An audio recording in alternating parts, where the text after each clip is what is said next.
नमस्ते दोस्तों। चैनल पर एक बार फिर आपका दिल से स्वागत है। आप सब कैसे हैं? आप सभी को यहाँ दोबारा देखकर सच में बहुत अच्छा लग रहा है। और आज मैं एक ऐसी कहानी लेकर आया हूं जो आपको अंदर तक हिलाकर रख देगी। एक खुशहाल परिवार, एक शांत रात, और फिर अचानक एक ऐसा मोड़ इतना डरावना और अनएक्सपेक्टेड कि रोंगटे खड़े हो जाएंगे। हाँ, ये सच्ची कहानी है। और हाँ, आपको इसे आखिर तक जरूर देखना चाहिए। लेकिन शुरू करने से पहले अगर आप चैनल पर नए हैं तो जरूर सब्सक्राइब करें, और अगर आपको ये वीडियो अच्छा लगे तो इसे लाइक भी करें। और हाँ, नीचे कमेंट करके मुझे बताइए कि अब तक की आपकी इस चैनल पर सबसे पसंदीदा स्टोरी कौन सी रही। मैं हर एक कमेंट पढ़ता हूं। तो चलिए अब बिना देर किए शुरू करते हैं आज की यह दिल दहला देने वाली, सच्ची और रोमांचक कहानी। कार्तिक केसरी 35 साल का एक आदमी झारखंड के खूंटी जिले में रहते थे। उनके पिता जनार्दन केसरी एक फेमस जमींदार थे जिनके पास सैकड़ों एकड़ जमीन था। कार्तिक के परिवार में उनके माता पिता और उनकी शादीशुदा बहन शामिल थे। वो एक समझदार और पढ़े लिखे नौजवान थे जो हमेशा अपने पिता की खेतीबाड़ी में मदद करते थे। इकलौते बेटे होने के कारण उनके पिता ने जोर दिया कि कार्तिक घर पर ही रहें और किसी सरकारी नौकरी की तलाश ना करें, क्योंकि उनके पास किसी चीज की कमी नहीं थी। कार्तिक ने भी इस बात से सहमति जताई, ये सोचकर कि बुजुर्ग माता पिता की सेवा और देखभाल करना ही उनका फर्ज है। जब कार्तिक की शादी की उम्र हुई तो उनके लिए कई रिश्ते आए। उनमें से एक रिश्ता था प्री नाम की एक लड़की का। बताया गया कि वो सुंदर और शालीन थी। कार्तिक के पिता को यह रिश्ता पसंद आया और साल 2011 में कार्तिक की शादी प्री से हो गई। वक्त बीतता गया। कार्तिक का मैरिड लाइफ खुशियों से भरा हुआ था। वो अपनी पत्नी प्री और 2 बेटियों के साथ हंसी खुशी लाइफ स्पेंड कर रहे थे।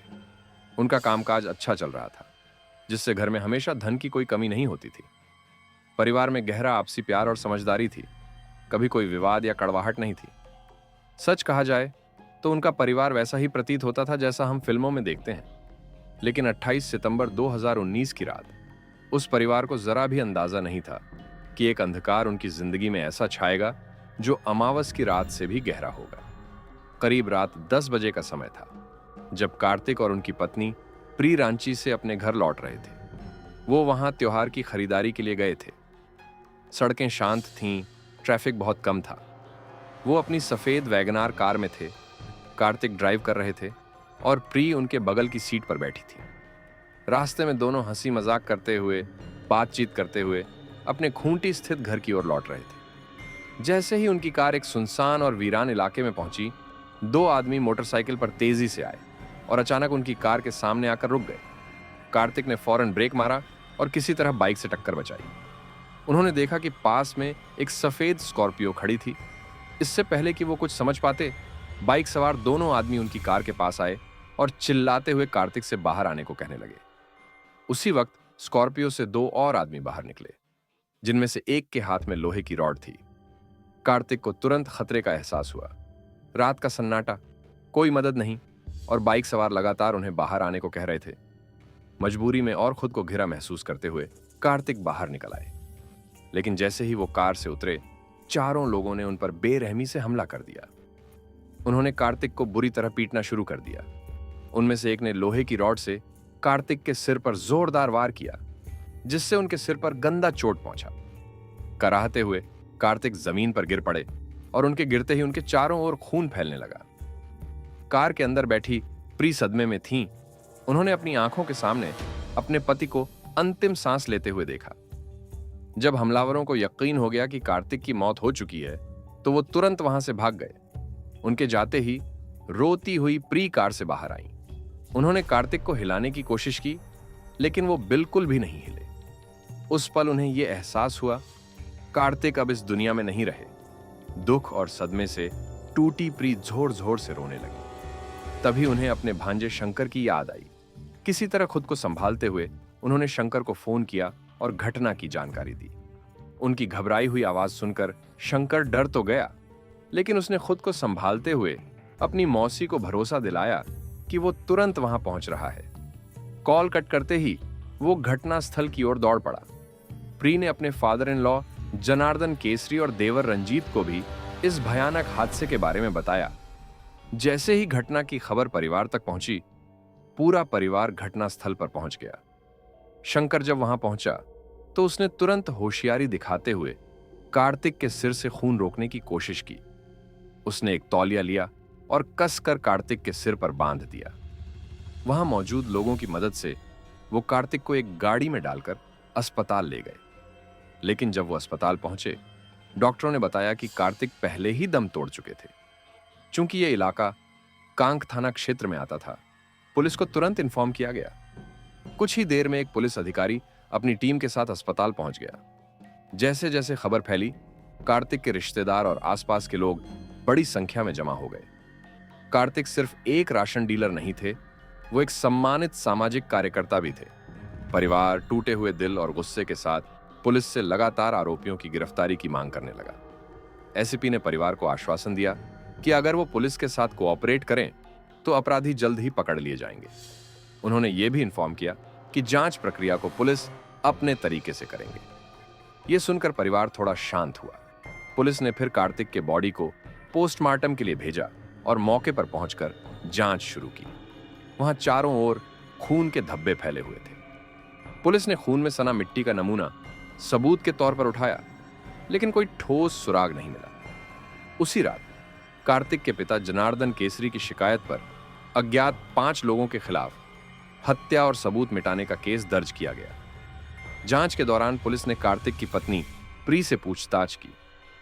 आंसुओं से भरी आंखों के साथ उन्होंने बताया कि 4 से 5 लोगों ने मिलकर डंडों, सरियों और लोहे की रॉड से उनके पति पर बेरहमी से हमला किया था। हमला इतना ज्यादा डेंजरस था कि कार्तिक को मौके पर ही गंभीर चोटें आ गईं। हमलावर हमला करके 2 मोटरसाइकिलों पर बैठकर पुठोरिया चौक की ओर भाग निकले। प्री ने बताया कि हमलावरों ने मास्क पहना हुआ था, इसलिए वो उनके चेहरे ठीक से पहचान नहीं पाई। अगले दिन 30 सितंबर को कार्तिक की पोस्टमार्टम रिपोर्ट आई। रिपोर्ट में पुष्टि हुई कि कार्तिक की मौत सिर पर गंभीर चोट और एक्सेसिव ब्लीडिंग की वजह से हुई थी। लेकिन घटना के 3 दिन बाद भी पुलिस के पास कोई ठोस सुराग नहीं था।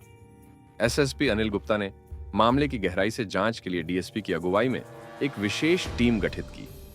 टीम ने फिर से जांच शुरू की और अपराध स्थल का दौरा कर अधिक जानकारी जुटाने की कोशिश की। अब तक की जांच से पता चला कि घटना वाली रात कार्तिक और उसकी पत्नी प्री रांची से त्योहार की खरीदारी करके लौट रहे थे। इसी दौरान वो इंसिडेंट हुआ, लेकिन हत्या का मकसद समझ नहीं आ रहा था। अगर ये लूटपाट होती तो हमलावर प्री से कुछ छीनते, लेकिन ऐसा कुछ नहीं हुआ। पुलिस के लिए सबसे चौंकाने वाली बात यह थी कि जब 4-5 लोग डंडों और लोहे की रॉड से कार्तिक पर हमला कर रहे थे, तब उसकी पत्नी प्री कार में बैठी सब देखती रही। लेकिन उसने न तो हमलावरों को रोकने की कोशिश की और न ही किसी को मदद के लिए फोन किया। अगर वो डर के मारे बाहर नहीं उतर सकती थी तो कम से कम कार के अंदर से किसी को फोन तो कर सकती थी। लेकिन उसने ऐसा कुछ नहीं किया और हमलावरों के भाग जाने के बाद अपने भांजे को फोन किया। तीसरी परेशान करने वाली बात, प्री का बयान साफ नहीं था। उसने कहा कि हमलावर 2 मोटरसाइकिलों पर पुठोरिया चौक की ओर भागे, लेकिन जब पुलिस ने उस रास्ते के सीसीटीवी फुटेज देखी तो उस समय वहां से कोई बाइकर्स गुजरते नहीं दिखे। इससे पुलिस को शक हुआ कि प्री झूठ बोल रही है। इन सभी वजहों से पुलिस को शक होने लगा कि कहीं प्री खुद इस हत्या में शामिल तो नहीं है। सच पता लगाने के लिए उन्होंने कार्तिक और प्री दोनों के कॉल रिकॉर्ड्स निकाले। जब पुलिस ने कॉल डिटेल्स देखी तो वो चौंक गई। प्री का फोन घटना के वक्त घटनास्थल पर ही था, जैसा कि पहले से पता था, क्योंकि वो कार्तिक के साथ थी। लेकिन जो बात सबसे ज्यादा चौंकाने वाली थी वो ये थी कि घटना से कुछ समय पहले प्री ने एक ही नंबर पर कई बार कॉल की थी। पुलिस ने उस नंबर की ओर जांच की और पता चला कि वो नंबर अंकित कसारी नाम के व्यक्ति का था, जो खूंटी जिले का रहने वाला था। पुलिस ने तुरंत अंकित के घर पर छापा मारा, लेकिन वो वहां नहीं मिला। जब उसके परिवार से पूछा गया तो पता चला कि अंकित करीब 15 दिन पहले घर छोड़कर कहीं चला गया था और किसी को नहीं पता कि वो कहां गया। अंकित के अचानक गायब हो जाने से पुलिस का शक और गहरा गया। पुलिस का पॉइंट साफ था, अगर वो बेगुनाह होता तो वो गांव से क्यों भागा। अब पुलिस की सारी उम्मीदें प्री पर टिक गईं। उन्हें यकीन था कि अगर उससे सख्ती से पूछताछ की जाए तो कार्तिक की हत्या की सच्चाई सामने आ जाएगी। घटना को 2 हफ्ते बीत चुके थे और पुलिस पर लगातार दबाव बढ़ रहा था। 10 अक्टूबर 2019 को आखिरकार प्री को गिरफ्तार कर लिया गया। उसे थाने लाया गया और पूछताछ शुरू हुई। शुरुआत में प्री ने अपना जुर्म मानने से इनकार कर दिया। वो बार बार कहती रही कि वो निर्दोष है और उसका इस हत्या से कोई लेना देना नहीं। लेकिन जब पुलिस ने उसके सामने अंकित से जुड़े सबूत और कॉल रिकॉर्ड्स रखे तो वो घबरा गई। उसे समझ आ गया कि उसके झूठ की पर्दा खुल चुकी है। आखिरकार उसने जुर्म कबूल कर लिया और जो उसने बताया वो दिल दहला देने वाला था। अगर आप यहां तक हमारे साथ जुड़े हुए हैं तो कृपया इस वीडियो को लाइक करें और चैनल को सब्सक्राइब कर लें। प्री ने बताया कि शादी के बाद से ही वो खुश नहीं थी। जब वो अपने ससुराल आई तो उसे भले ही कार्तिक का परिवार बहुत अमीर लगा हो, लेकिन कार्तिक खुद उसे साधारण और दिखने में बिल्कुल भी आकर्षक नहीं लगे। कार्तिक उसकी नजर में ज्यादा सुंदर नहीं थे। फिर भी कार्तिक और उनके परिवार ने प्री को बेहद प्यार और सम्मान दिया। घर में प्री इकलौती बहू थी, इसलिए सब उसे रानी की तरह रखते थे। कार्तिक हमेशा उसे खुश रखने की पूरी कोशिश करते थे। समय बीतता गया और प्री 2 सुंदर बेटियों निशा और परी की मां बन गई। लेकिन उसका दिल अब भी अपने प्रेमी अंकित कसारी के लिए धड़कता था, जो उसके मायके के गांव में रहता था। प्री और अंकित बचपन के दोस्त थे। वो एक ही स्कूल में पढ़ते थे और अगर प्री स्कूल नहीं जाती तो अंकित भी कोई ना कोई बहाना बनाकर स्कूल नहीं जाता था। धीरे धीरे ये दोस्ती प्यार में बदल गई और दोनों ने एक दूसरे से शादी करने के सपने देखने शुरू कर दिए। लेकिन वो एक ही गांव के थे, इसलिए शादी करना बहुत मुश्किल था। दोनों परिवारों को उनके रिश्ते के बारे में पता था, इसलिए प्री के घर वालों ने जल्दबाजी में उसकी शादी कार्तिक से कर दी। शादी के बाद भी प्री और अंकित का प्यार छुपकर चलता रहा। जब भी कार्तिक काम पर होता, प्री घंटों फोन पर अंकित से बातें करती। उनका गुप्त रिश्ता सालों तक चलता रहा। एक दिन अंकित प्री से उसके ससुराल में मिलने आया। प्री ने अपने परिवार से उसे एक दूर का रिश्तेदार बताकर मिलवाया। इसके बाद अंकित अक्सर उनके घर आने लगा। जब भी कार्तिक काम पर जाता, प्री अपने सास ससुर के भरोसे का फायदा उठाकर अंकित को बुला लेती। धीरे धीरे प्री के ससुर को अंकित के बार बार आने पर शक होने लगा। फिर एक दिन कार्तिक ने प्री से सीधा सवाल किया, अंकित बार बार क्यों आता है और तुम उसे मना क्यों नहीं करती? कार्तिक को शक होता देख प्री ने फौरन अंकित को फोन किया और कहा कि वो अब उसके कहे बिना घर ना आए। अंकित को यह सुनकर दुख हुआ, लेकिन उसने प्री से मिलना बंद नहीं किया। अंकित एक अमीर परिवार से था। उसके पास कार, नौकर और हर ऐशो आराम की चीज थी। पैसे की उसे कोई कमी नहीं थी और वो दोस्तों के साथ मस्ती में जिंदगी बिता रहा था। उसके करीबी दोस्तों में वकील विशाल पांडे और उसके ड्राइवर दीपक व सहयोगी उद्वल कसारी थे। इन सभी दोस्तों को अंकित और प्री के गुप्त रिश्ते की जानकारी थी। जब प्री ने अंकित को अपने घर न आने को कहा तो वो नाराज हो गया। उसके मन में विचारों का तूफान चलने लगा। वो सोचने लगा कि कार्तिक को रास्ते से हटाना ही एकमात्र हल है। उसने ये बातें अपने दोस्तों से भी साझा की, लेकिन दोस्तों ने उसे ऐसा कुछ भी करने से सख्त मना किया। वकील विशाल पांडे ने समझाने की कोशिश की कि इसका कोई और रास्ता निकाला जा सकता है। सितंबर 2019 के दूसरे हफ्ते में कार्तिक और प्री एक रिश्तेदार की पार्टी में गए। शहर के कई बड़े लोग वहां मौजूद थे। पार्टी के दौरान जब कार्तिक अपने दोस्तों और मेहमानों से बातचीत कर रहा था, तभी अंकित ने प्री को देखा और बेहद खुश हुआ। दोनों ने छुप छुप कर एक दूसरे का हाथ पकड़ा और एक प्रेमी जोड़े की तरह पल बिताए। लेकिन तभी कार्तिक वहां आ गया और यह सब देख लिया। उसे गुस्सा आ गया। उसने सबके सामने प्री और अंकित पर चिल्लाना शुरू कर दिया। गुस्से में उसने कई कड़वी बातें कह दी जो शायद उसे बाद में पछताना पड़ा। कार्तिक की सख्त बातों ने प्री और अंकित दोनों को शर्मसार कर दिया। अंकित ने चुपचाप बेइज्जती सह ली, लेकिन मन ही मन उसने बदला लेने की कसम खा ली। पार्टी के बाद जब कार्तिक और प्री घर लौटे तो कार्तिक ने फिर से प्री को डांटना शुरू कर दिया। उसने गुस्से में कहा, अगर तुमने दोबारा अंकित से बात की या उससे मिली तो अंजाम बहुत बुरा होगा। मैं उसकी जान भी ले सकता हूं। डर के मारे प्री ने फौरन अंकित को फोन किया और सारी बात बता दी। उसने यह भी कहा कि यह कार्तिक को रास्ते से हटाने का सबसे सही समय है। प्री की सहमति के साथ अंकित और उसके दोस्तों ने कार्तिक को मारने की साजिश रच डाली। 28 सितंबर 2019 को योजना को अंजाम देना तय हुआ। प्री ने कार्तिक को आने वाले त्योहार के लिए खरीदारी के बहाने रांची चलने को कहा। पूरे दिन खरीदारी के बाद रात 8 बजे दोनों घर लौटने लगे। इस दौरान प्री ने चुपके से अंकित को फोन किया और बताया कि वे 2 घंटे में कॉन्टी पहुंच जाएंगे।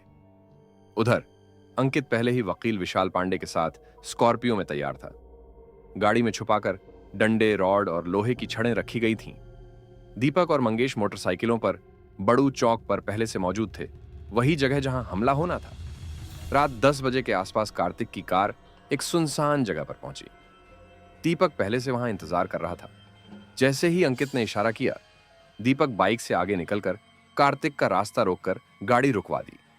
अंकित और विशाल पांडे तुरंत स्कॉर्पियो से उतरे। दोनों के हाथ में डंडे और लोहे की छड़ें थीं। उन्होंने कार्तिक को गाड़ी से बाहर खींचा।